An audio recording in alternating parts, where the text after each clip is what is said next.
Hello everybody, how are you today? This is Pat Speer coming to you with our Wellness and You class. And today, as you see, I took my mask off, my PPE, and my gloves that I have that are also PPE. I took those off so I can talk to you today about edible PPE. And you're thinking, what is she talking about, edible PPE? So just how we're protecting the outside of ourselves with our gloves and our masks, we also need to protect the inside of ourselves, which would be everything that we're eating. And you know that's where I come in, trying to teach everybody what to eat. What we look at when we're looking at what we're eating as far as health-wise is antioxidants, anti-inflammatories, and the word that comes to mind is micronutrients. So we have two things, macronutrients, which are bigger, and micronutrients, which are smaller. The macronutrients, which are proteins, carbohydrates, and fats, which we know we all need and we eat those every day, but it's those micronutrients that come inside those other foods, those macronutrients that we need in smaller portions that really help us have a healthy body. And we always talk about, as I said before, the antioxidants and anti-inflammatories. Some of those foods are quercetins, vitamin E, vitamin C, zinc, and vitamin A. Those micronutrients can really help with the inside of our body, helping us fight cancer, helping us fight inflammation. So just to touch on some of those, which you can see right here, I have my huge pineapple, my avocado, and my carrots. So if you eat these types of foods, they're very high in the micronutrients. So some of the quercetins, which are flavonoids, as I said, the antioxidants and anti-inflammatories, are such foods as apples. And if you remember, I know we've talked about an apple a day keeps the doctor away, and that would be why, because if you eat an apple a day, you get those flavonoids in there that help with the anti-inflammatory effect.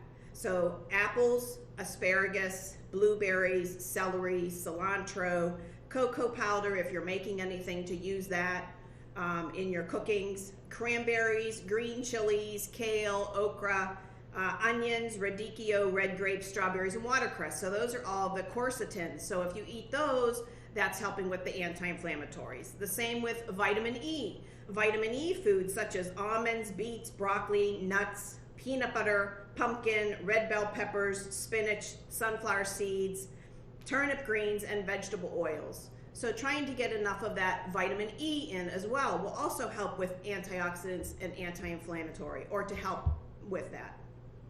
Vitamin C, and you all know pineapples are very high in vitamin C. Baked potatoes, broccoli, Brussels sprouts, cabbage, cantaloupe, cauliflower, citrus fruits, green peas, kiwi, pineapple, papaya, red bell peppers, strawberries, and tomatoes.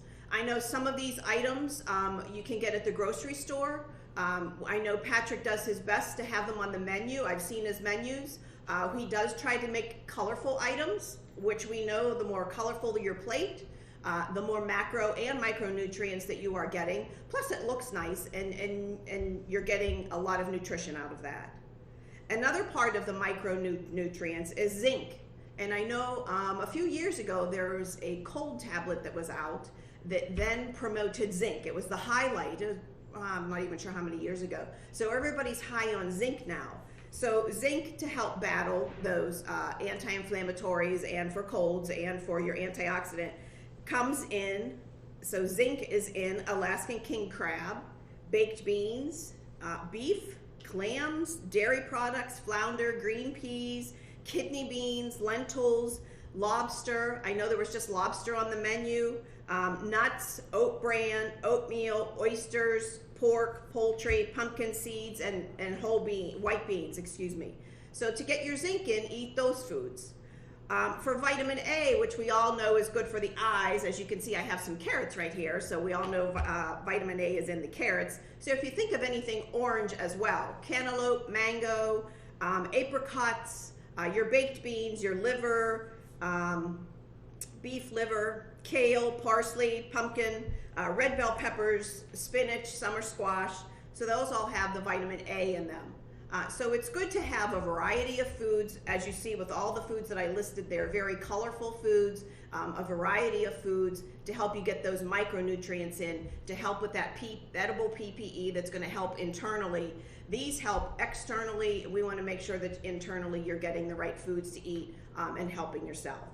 I have a list of these items which I read off to you, which are also on a little flyer that Kelly will have available. She'll put them at the elevators so that you have something in your hand to look at. And then, because reading all these foods, you probably have missed a few. I don't know that I would remember them all. That's why I read them. Anyways, so those will be available for you. But so edible PPE, so make sure you're eating well. And you know me, when we have classes, I always like to bring something that's new or something that I found at the market that is interesting. So what I found this time, and you can see these on there? What I found this time is this Siggy's. As a matter of fact, I got nutrition information sent to me from Siggy's. This is a yogurt, but it's called Icelandic Skyr. So if you read on the label, again, reading on the label, you will find a lot of information about the product, about what's in it, the nutritional information on the back, tells you what the ingredients are. So making sure that you're reading the whole label before you eat something so you know what's in it. So you are armed with, again, your PPE. You're armed with your PPE to know what is in these products. So this Icelandic Skyr, obviously it comes from Iceland, and it's kind of like a sour milk. It's very high in protein. It's made with skim milk versus this wee yogurt that's made with whole milk. So, you know, made with whole milk, it's going to be a little creamier. So I haven't tried this Siggy's yet, so I bought it to try it. So I'm assuming that it's going to be a little bitter. I'm assuming it's not going to be as smooth and tasty as the wee that's made with whole milk, because this is made with the skim milk. So, we're going to try it. But I wanted to let you know that in this container, which is, where's the ounces? This is a 5.3 ounce container. It's 110 calories and has 15 grams of protein. So I know right now residents are kind of hibernated or quarantined in their room.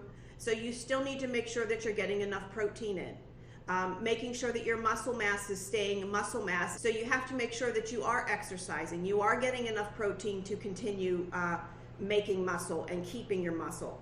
So we are going to try this. This is a orange ginger Siggy. It has 0 fat, 15 grams of protein, 55 milligrams of sodium, and only 12 grams of carbohydrate.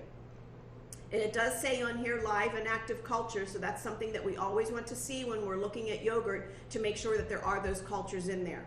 So Kelly is going to try this with me, and then we will let you know what it tastes like. So this is what it looks like inside, kind of normal. I just mix it up a little bit. It seems creamy. I don't think they added any cream to it, because I think it was just pasteurized milk, organic agave nectar, candied ginger, a pectin, orange extract, and yogurt cultures. So you can see it kind of sticks to the spoon pretty well. There you go, Kelly. Where's your spoonful? I got one right here. Taylor, you want one? And he's good. Taylor says no. Taylor says no. He doesn't want to try it. I think I'll take a little bit.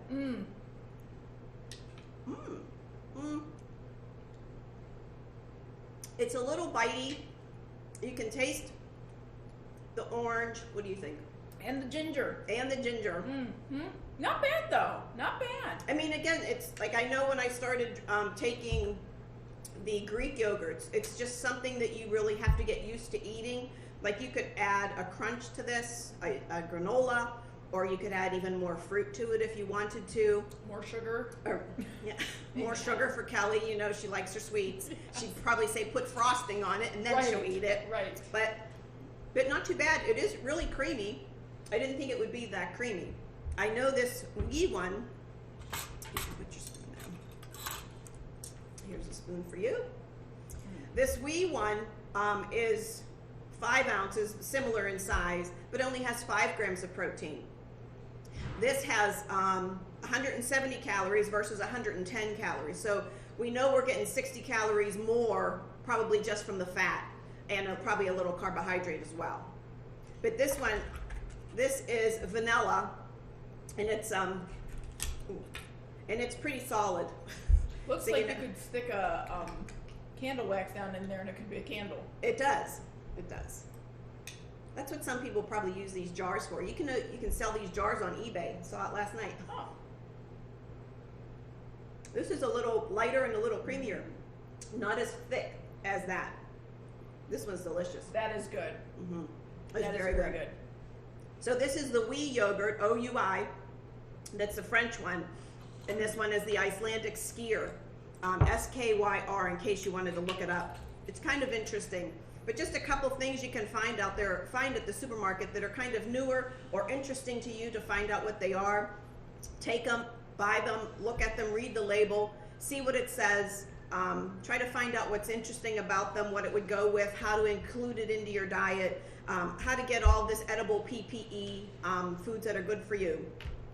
These yogurts, talking about PPE, are part of that probiotics that helps internally as well with the edible PPE.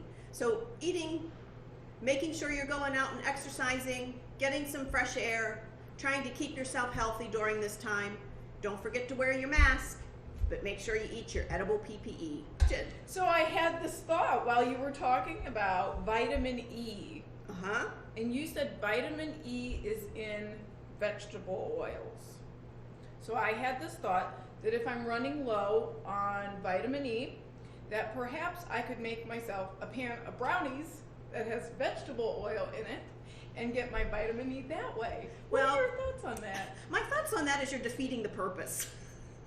Kelly, you know Kelly, she likes her sugars.